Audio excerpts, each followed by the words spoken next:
Tide Optics released their CineSoft filter, which is basically their version of a Pro Mist filter. I did a video about it a few months ago, which you can see here. And if you don't know what a mist filter is, it's basically a filter that you put over your lens, and it adds a softness to your image. It decreases the contrast, it softens the skin tones, and it adds like a nice bloomy haze over the top of your highlights. So you get sort of a retro film type look from a digital camera. And personally, I love it. It's one of my favourite filters. But in the opinion of some people, it can be a little bit too much, which is why Tide Optics came out with their subtle version of the CineSoft filter. And in this video, I'm going to be comparing the two, and I'm going to show you the side-by-side footage so you can decide which one is right for you and your style. And at the end of the video, I'm going to tell you which one I prefer for different applications. Before I show the examples, I just want to say a massive thank you to Tide Optics for sending me these filters. I've worked with them a few times now, and I'm a huge fan of their brand. Great company, and they also donate a percentage of their profits to an ocean charity,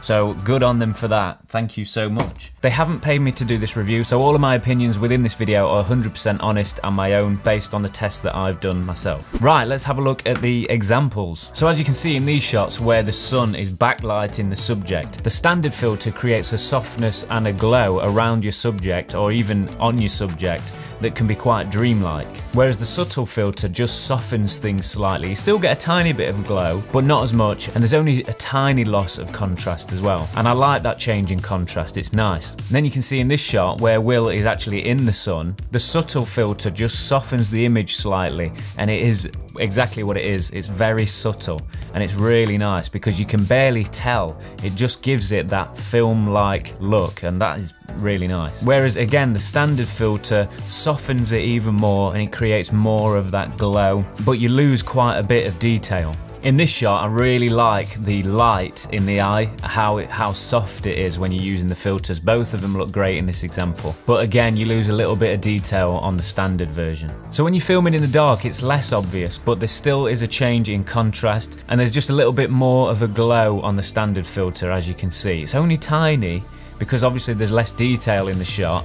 You can't tell as much. But if you look at that glow, then you can see the difference. So the new subtle filter actually retains some of that contrast and detail, which is really good, but it still gives you that nice glow and haziness around the highlights, which I really like. And I actually prefer this. It's more subtle and probably a little bit more realistic towards the film type cameras, and I really like this. I'll probably be using this on most things that I do, to be honest. Whereas the standard CineSoft filter definitely has a lot less contrast, and the glow can be quite dreamlike at times, which I'm not a huge fan of. You've got to be very careful with it. But if you're just focusing on the highlights, then it's really nice. Now, I did take a couple of nature shots or landscape shots with the subtle filter, but if I were to do that again, I'd probably use the standard filter, just so that it was a little bit more obvious that I was using a soft filter, because you couldn't tell that much unless you zoomed in with this one. So if you're doing photography, then it might be worth going for this one. I don't know, try it. Maybe try them both and see which you prefer, because there's definitely uses for both of them, and you can't go wrong really. They're both nice. It just comes down to preference. So let me know what you think in the comments below. Which one did you prefer, the standard one or the subtle one? For video, I definitely preferred the subtle one for sure. Don't forget to subscribe to the channel for more gear reviews, tutorials, vlogs, reaction breakdown type videos. I've got loads of stuff coming, so make sure you hit the bell to get notified on new uploads. One thing that's coming up very soon, and I'm super excited to go out and film with it this weekend, here's a hint: